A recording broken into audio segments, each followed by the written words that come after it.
story number 2, the AI watch, the singularity. People were talking about it's decades away. It's maybe 50 years away. With all these recent technological innovations, people are saying, actually, it's probably years away. Mm. Now, this is, I don't want to say alarming, but a little bit thought provoking at the very least, and very concerning to some. Theo, we've talked about the singularity before, way back. I think it's time to bring that discussion back up again. What do you think of this whole singularity thing? We haven't defined it here, but we probably should in some sense. But what do you think? Yeah, yeah.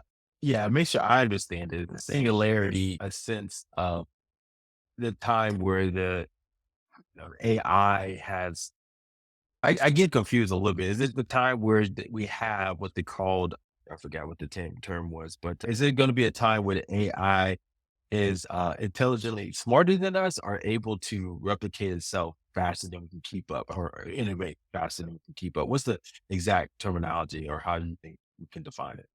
I would say both, and this is actually a common confusion because nobody has a hard definition of what it is. But I guess the discussion now is what do we mean, and what does this guy mean by the singularity? To to give an example or a definition, I guess we could say that when technology gets to the point where it's irreversible and it's outpacing our understanding of it.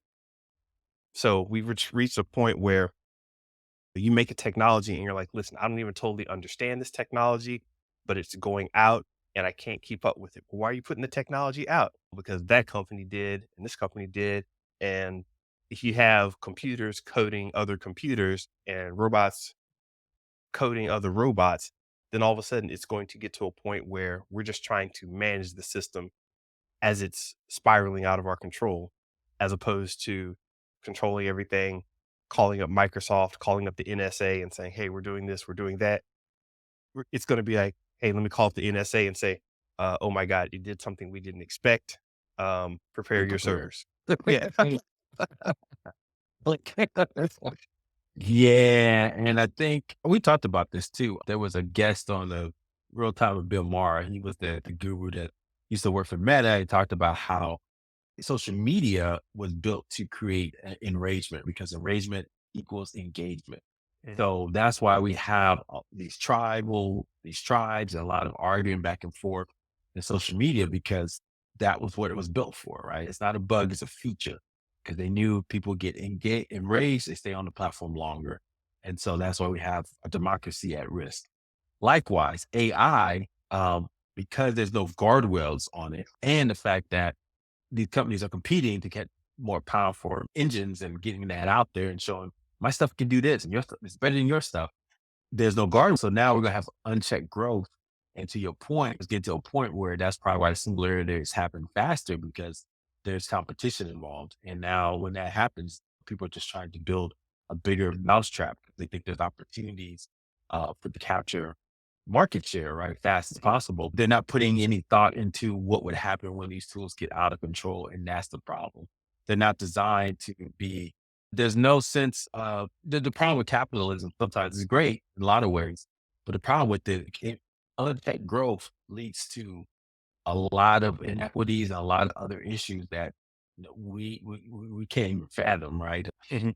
So I think that's the challenge, is like the singularity probably will happen faster, because we are really in an age of just unchecked growth, and people are just being paid millions. We saw Netflix is going to pay what, $1 million AI expert to come in and make you want to watch more Netflix show. So if they're paying $1 million to make you watch more TV shows, imagine what these other folks are paying to get the AI system smarter and smarter over time. So I just see Yeah, it happening faster. exactly. And you got to consider it's some an obvious question. Both of us come from a technological background, programming, engineering, etc. One of the things that doesn't make sense to a lot of people is you're making it. Why can't you control it? And that's okay. I'm. It starts out simple where you're making a cake, one cake, you can control that.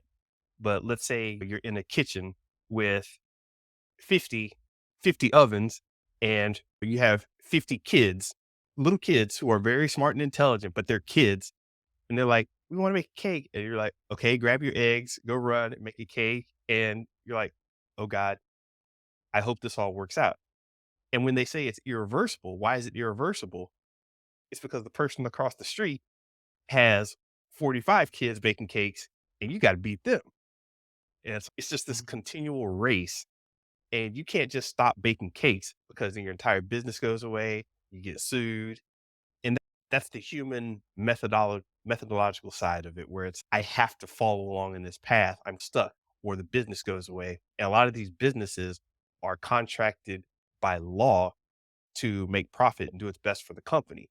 So now you've got a lot of political, social, financial, technological, and even law-based realities to deal with.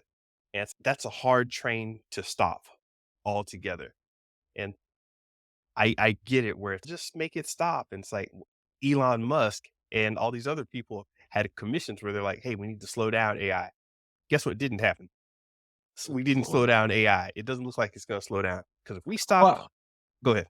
I would say this, yeah, I don't think it's an engineering problem, right, to slow it down. You just can't regulate innovation. You can in certain ways, but getting too much and too fast. And so I think what's going to happen is restriction to data is going to probably become more and more. And whether that's legally or people just saying, we just talked about them with Scarlett Johansson, and we'll talk about this later with the actor strike. Oh no, if you want to access to any of my data, you're going to pay me and you only have limited access or you can't, we'll know if you train your model because we're going to have some kind of timestamp or something on there. So Mhm. there's going to be limited restrictions to how to try to train these models. Yes, they can be powerful and they could probably learn their limited set, but there could be some restrictions on how much information they gather. And I think Right. that may be the only stoppage. And that's more of an economic problem, right? How do you ensure your data is or at least you get compensated for the access to your data to train your Yeah. models? I forgot who it was, and artists may understand this problem a little better. Having access to data is one thing, but and then wagging a finger at somebody and saying, no, can't take that person's data. You could reverse engineer the data based on the output. Now that we've got all this skill in terms of AI skills about being able to reverse engineer things, because that's technically how they're figuring out how to make AI art. They're reverse engineering a lot of output from artists. So artists used to have a problem when there was a certain landscape style that developed. And some guy said, this is my style, you're stealing from me, and this is a forgery. Look at this. This man spent so much time working on trying to get the forgers taken out of the picture that he realized, wait a minute, in this time that I'm trying to get forgers taken out of the picture, I'm causing more forgers to appear. I'm causing more people to look at other styles of art because it just seems like a bad deal to even deal with it. And at some point, I don't want to say you give up, but it's like the sharks are going to be in the water. And every time you try to kill one, it's like Hydra, two heads appear. And, oh my God, how can I even stop this? And yeah, you can't really stop certain flows. You just have to outgrow them or buffer yourself or build up walls. But stopping it, that's a difficult thing. So yeah, that's the singularity we're talking about. And I think it's coming around in ways that we didn't quite expect. So how many years do you give it? Yeah, yeah, I think 10 years is good time frame. I just don't trust these guys, man. These technology guys, they prove it time and time again, especially with social media, that they can't be trusted, man. And it's not their fault. They're just looking to make profit. And once they realize that social media only makes sense and people stay in it longer because you get more visibility to get more eyeballs on advertisement, then they had to figure that out. And the way to do that was keep people enraged. So they're using people's psychology against them in order to profit off of them. And likewise, AI is going to do the same thing on steroids. It's going to be this intention thing. We talked about this guy mentioned that there's no such thing as free will. And this attention hacking is going to get very severe.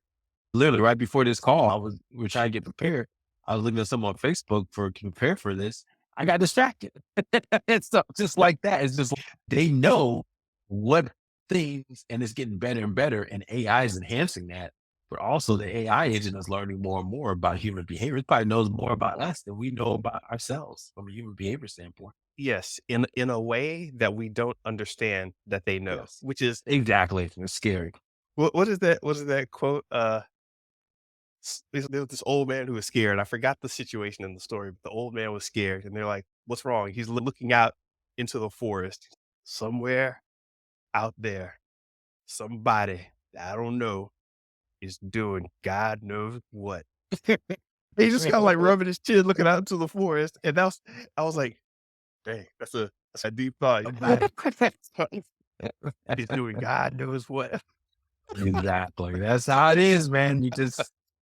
And just put your head down and don't worry about it until it happens. Mr. Benja, we'll keep an eye on this, right? We'll keep an Tell eye on about the it. eye watch. Tell about That's it. for sure. We'll keep an eye on this stuff. This is, yeah. That's what we're here for, guys. We're on the wall. We keep a watch to let you guys know what's going on out there. Yeah. And as always, contact us because we wanna hear what you think.